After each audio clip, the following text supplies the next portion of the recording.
Baiklah, perkenalkan, nama saya Abdul Samad, NIM F1A220067.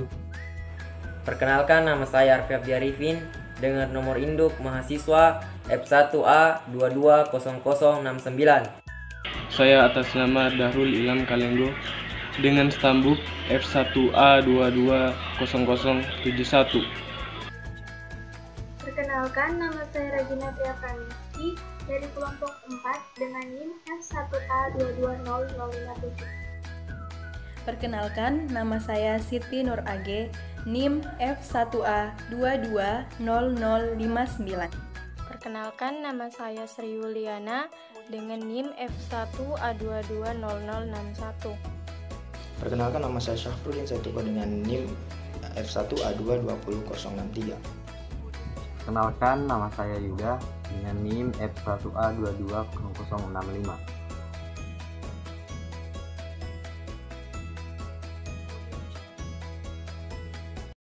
Assalamualaikum warahmatullahi wabarakatuh.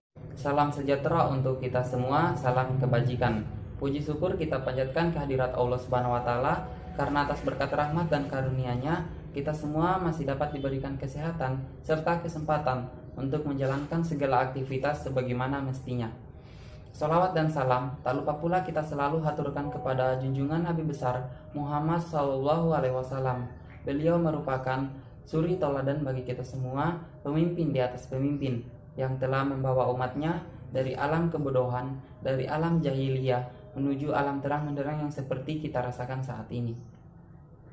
Pada kesempatan kali ini, saya mewakili teman-teman kelompok 4 Teknologi Informasi mengucapkan terima kasih kepada Ibu Dr. Andi Tendriawaru, Sarjana Sains Master Sains, selaku dosen mata kuliah Teknologi Informasi, karena telah memberikan kepercayaan kepada kelompok 4 untuk membawakan materi yang sangat luar biasa. Pada kesempatan kali ini saya akan membawakan materi pertama yang berjudul proses pengolahan kata. Jadi pengolahan kata adalah penggunaan alat elektronik atau komputer yang secara otomatis menyediakan banyak fasilitas yang diperlukan untuk menyiapkan, menyimpan, dan mencetak dokumen seperti surat, naskah buku, jurnal, paper, dan lain sebagainya. Sistem pengolahan kata menggunakan perangkat lunak yang disebut word processor. Perangkat lunak ini menyiapkan fasilitas untuk mengedit dokumen seperti pemindahan kata atau kalimat, perbaikan, penghapusan, pengubahan format halaman, penggabungan dokumen, pencetakan, dan sebagainya. Ketika software sudah diaktifkan, maka naskah dari dokumen mulai diketik melalui keyboard untuk masuk ke dalam memori komputer. Dokumen ini dapat diedit dan dapat disimpan. Ketika diperlukan dalam bentuk cetakan, maka dokumen tersebut dapat dicetak pada printer. Beberapa software pengolah kata yang populer adalah yang pertama Microsoft Word yang merupakan produk Microsoft, yang kedua OpenOffice Writer yang merupakan software gratis, dan yang ketiga WordPerfect. Pada hakikatnya banyak sekali perangkat lunak pengolah kata yang sudah diciptakan, dan setiap software tersebut tentu memiliki keunggulan dan kelemahan. User dapat memilih salah satu dari paket perangkat lunak untuk digunakan. Perlu ditekankan di sini bahwa setiap software memiliki karakteristik tertentu yang belum tentu dimiliki oleh software yang lain, sehingga filenya pada umumnya tidak dapat dipertukarkan. Adapun proses kerja dalam proses pengolahan kata terbagi menjadi 9 bagian. Yang pertama, software pengolah kata dijalankan. Yang kedua, menu-menu yang disediakan beserta shortcutnya dikenali berdasarkan user manual. Yang ketiga, fitur-fitur pengolah file atau dokumen dapat digunakan seperti create, new, dan lain sebagainya. Yang keempat, penyimpanan file atau dokumen sudah dapat menggunakan versi dan option atribut lain yang tersedia seperti subject, person, dan lain sebagainya. Yang kelima, penyimpanan file atau dokumen menggunakan berbagai format yang dikenal seperti RTF, HTML, dan lain sebagainya. Yang keenam, fitur-fitur editing sederhana digunakan seperti mengetik huruf, kata, dan kalimat. Yang ketujuh, fitur isian berulang pada dokumen dapat digunakan seperti header, footer, page number, dan lain sebagainya. Yang kedelapan, dokumen dapat dicetak dengan parameter standar seperti seluruhnya, halaman tertentu saja, dan lain sebagainya. Dan yang kesembilan, fitur-fitur pencetakan dapat digunakan seperti text setup, printer setup, printer preview. Itulah materi yang dapat saya bawakan. Materi selanjutnya akan dijelaskan oleh teman saya. Sekian dan terima kasih.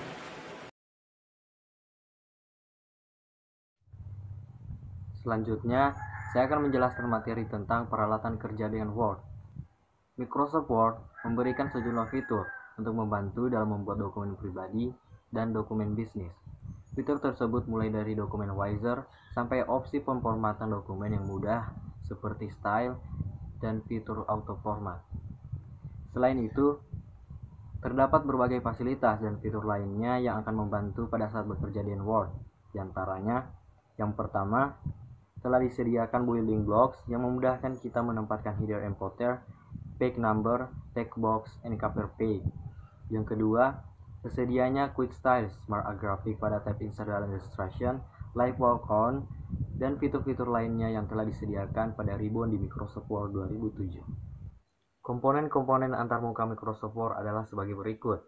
Yang pertama, Microsoft Office Button, yaitu sebuah tombol menu yang berhubungan dengan pengolahan dokumen. Yang kedua, Quick Access Toolbar, yaitu tombol-tombol pintas berisi Save, Undo, Repeat, dan Print. Yang ketiga, Title Bar, yaitu judul dokumen dan nama aplikasi. Ribbon, yaitu berisi tombol-tombol pintas. Tombol Help, untuk mengaktifkan fasilitas bantuan.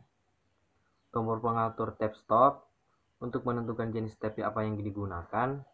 Selanjutnya, Cursor, pemandu dalam pengetikan teks. Mistar horizontal, penanda posisi lebar kertas. Selanjutnya, tombol untuk menampilkan dan menyembunyikan penggaris horizontal dan vertikal. Penggaris vertikal, yaitu penanda posisi tertinggi kertas. Balok gunung, untuk menggeser kertas kerja ke atas dan ke bawah. Kertas visual, kertas kerja yang menggambarkan kertas kerja yang sesungguhnya. Kelompok tombol navigasi, untuk melakukan navigasi dokumen. Tombol untuk mengetahui nomor halaman. Kelompok tombol layout, untuk menentukan dokumen metode tampilan dokumen. Dan yang terakhir, slider zoom, untuk menentukan besar kecilnya tampilan dokumen.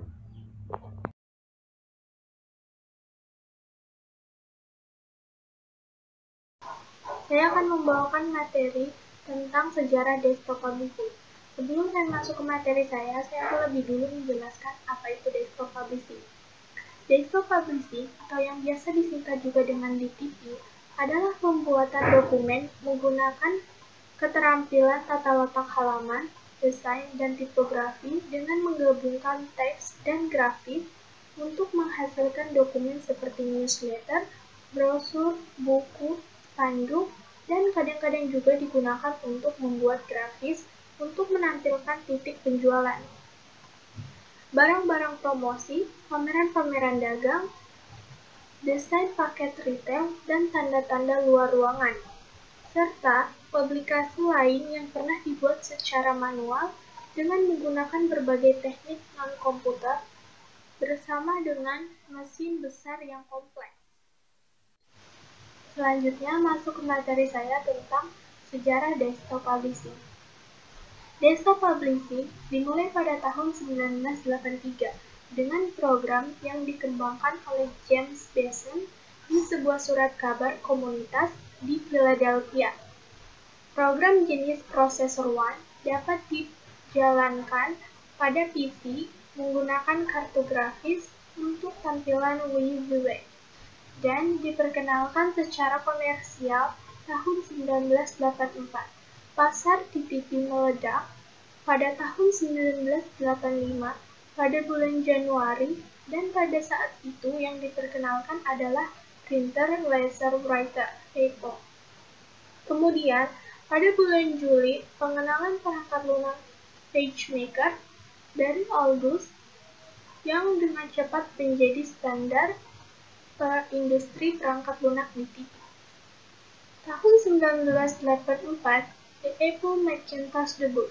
1984, Hewlett Packard memperkenalkan LaserJet printer laser desktop yang pertama. 1985 memperkenalkan Adobe PostScript, industri standar Page Description Language atau yang disingkat dengan PDL, untuk typesetting profesional. Tahun 1985, Aldous PageMaker mengembangkan untuk Mac penerbitan pertama desktop aplikasi.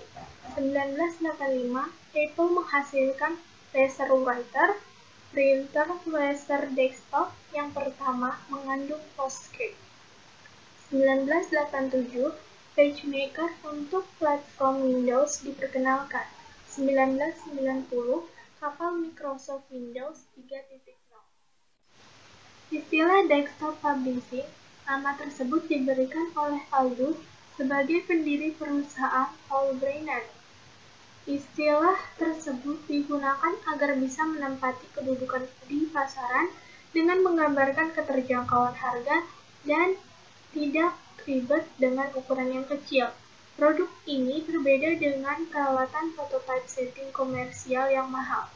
Pada awalnya, desktop publishing masih belum modern, masih menggunakan sistem 512K, PageMaker, LaserWriter, Macintosh, dan sering mengalami crash perangkat lunak. Tampilan 512x342 1 bit, layar monokrom dengan Mac, ketidakmampuan untuk mengontrol huruf spasi, adanya perbedaan antara tampilan layar dan output saat dicetak. Namun, revolusioner pada waktu itu sudah dapat diterima dengan baik dan mendapat pujian. Selama tahun-tahun awal, desktop publishing memperoleh reputasi buruk akibat dari penggunaan yang tidak terlatih yang menciptakan suatu karya tidak terorganisir. Dengan tebusan catatan layer, efek kritik yang sama akan dikenakan lagi melawan penerbit web awal dekade. Namun, beberapa orang mampu mewujudkan hasil yang benar-benar profesional.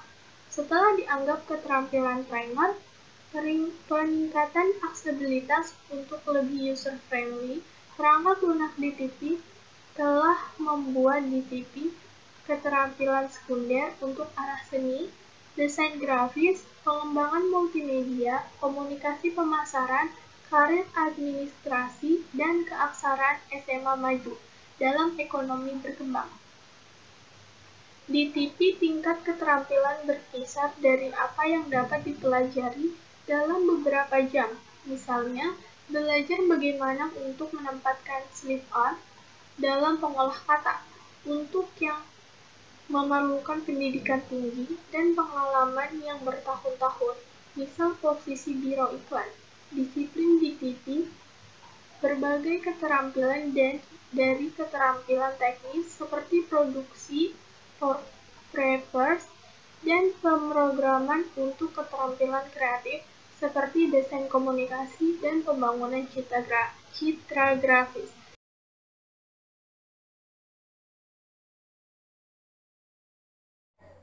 Baik, materi selanjutnya adalah alat pengolah masa depan. Dengan teknologi komputer yang ada saat ini, sedikit sulit untuk dapat membayangkan bagaimana komputer di masa depan. Dengan teknologi yang ada saat ini, kita seakan sudah dapat menggenggam dunia. Beberapa ilmuwan komputer meyakini suatu saat tercipta apa yang disebut dengan biochip, yang dibuat dari bahan protein sintetis. Robot yang dibuat dengan bahan ini kelak akan menjadi manusia tiruan. Sedangkan teknologi yang sedang dalam tahap penelitian sekarang ini yaitu mikrooptik serta input audio yang mungkin digunakan oleh komputer yang akan datang.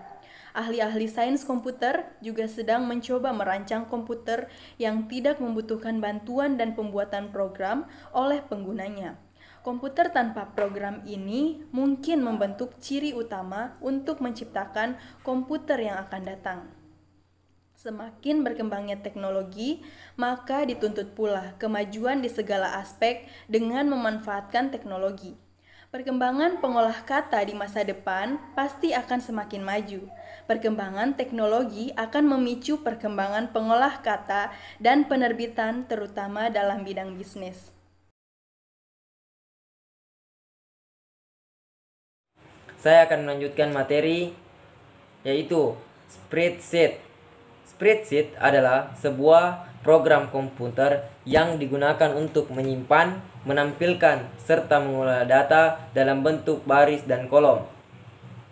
Baris ini biasanya menggunakan label angka 1, 2, 3, dan seterusnya. Sedangkan kolom menggunakan label abjad seperti A, B, C, dan seterusnya. Pengelolaan data dalam spreadsheet disimpan dalam sebuah sel. Penamaan sel tersebut sesuai dengan penggunaan label pada kolom dan baris yang digunakan. Contohnya A1, A2, A3, dan seterusnya. Spreadsheet sendiri merupakan tabel-tabel komputer yang berisi baris dan kolom yang dapat digunakan untuk memanipulasi serta mengatur sebuah data. Spreadsheet sangat berhubungan erat dengan dan saling terkait. Jika ketika salah satu sel saja diubah, maka sel lain pun akan ikut berubah. Spreadsheet atau pengolahan angka berfungsi untuk mengelola angka-angka yang terdapat di dalam sel, biasanya berisi nilai numerik, rumus maupun teks alfanumerik. Bentuk analisis dan perhitungan yang lain dan dapat berupa analisis statistik, perhitungan akuntansi, pembuatan tim code, dan lain sebagainya. Beberapa program spreadsheet adalah Microsoft Excel, spreadsheet pada Star Office, Lotus, Quattro Pro, Lucid 3D, Twin Advantage, FP Planner, Multiplan, dan lain-lain. Sekian dan terima kasih.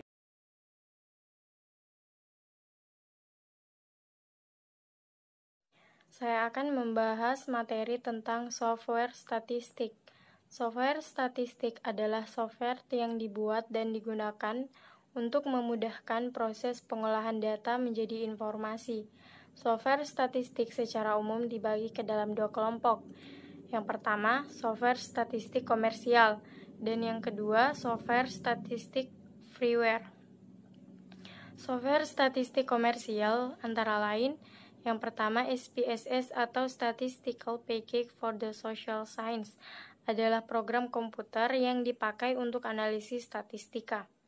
Yang kedua, Minitab adalah program komputer yang dirancang untuk melakukan pengolahan statistik.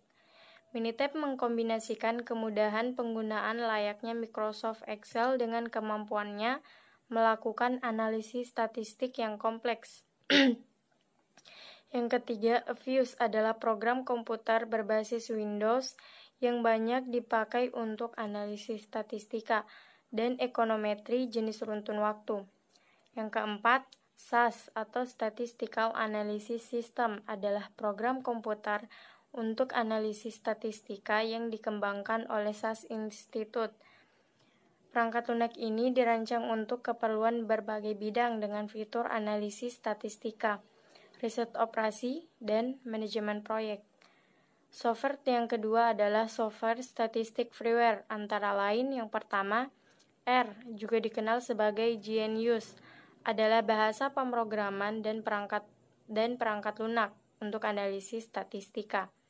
Yang kedua, SalStat adalah aplikasi perangkat lunak gratis untuk analisis statistik data numerik dengan penekanan pada kemudahan penggunaan.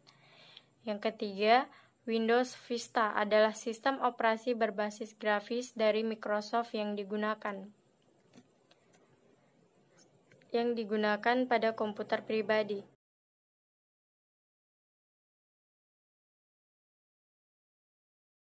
Baik, saya akan membawakan materi yang berjudul Statistik dan Analisis Data. Statistik diartikan sebagai kumpulan bahan keterangan data, baik yang berwujud angka maupun yang tidak berwujud angka, yang mempunyai arti penting dan kegunaan yang sangat besar. Sedangkan analisis data diartikan sebagai cara melaksanakan analisis terhadap data dengan tujuan mengolah data tersebut menjadi informasi, sehingga karakteristik atau sifat datanya dapat dengan mudah dipahami. Ada dua dalam tujuan menganalisis data. Yang pertama, mendeskripsikan data. Yang kedua, membuat induksi atau menarik kesimpulan tentang karakteristik populasi. Sedangkan langkah dan prosedur menganalisis data itu ada 7. Yang pertama, tahap mengumpulkan data. Yang kedua, tahap editing. Yang ketiga, tahap coding. Yang keempat, tahap tabulasi data. Yang kelima, tahap pengujian kualitas data. Yang keenam, tahap mendeskripsikan data. Dan yang terakhir adalah tahap pengujian hipotesis. Baik, terima kasih.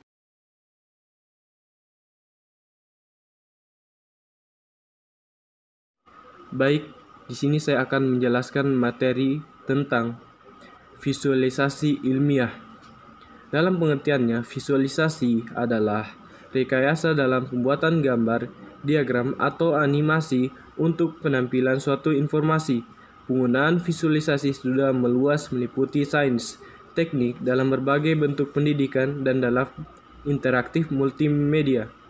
Pengguna khusus visualisasi dalam komputer grafik memungkinkan berkembangnya penggunaan visualisasi.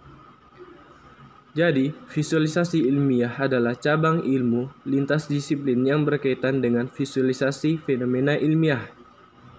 Ia juga dianggap sebagai bagian dari grafik komputer dalam cabang ilmu komputer.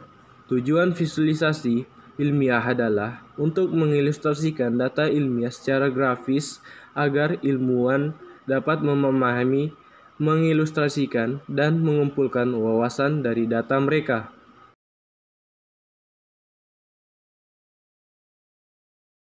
Penghitungan risiko.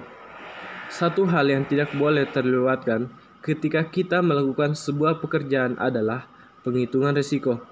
Begitu pula pada saat kita melakukan sebuah proses pengolahan kata hingga akhirnya kata yang kita olah itu bisa menjadi sebuah karya yang nyata. Hal-hal yang harus dilakukan untuk menghitung seberapa besar risiko yang akan terjadi adalah pertama, menganalisis semua data yang akan dijadikan objek dari awal persiapan, proses input hingga data telah berhasil dibuat. Apakah terjadi kesalahan yang akan mengakibatkan data yang dibuat tidak sesuai dengan yang diharapkan? Kedua, dari segi hardware yang digunakan apakah sudah sesuai dengan kebutuhan atau belum. Karena ketika terjadi kesalahan atau kerusakan yang terjadi di hardware, kemungkinan besar data yang telah kita buat bisa hilang. Jadi dalam melakukan preparing, processing, hingga finishing kita harus lebih teliti. Sekian materi yang saya sampaikan. Lebih dan kurangnya mohon dimaafkan.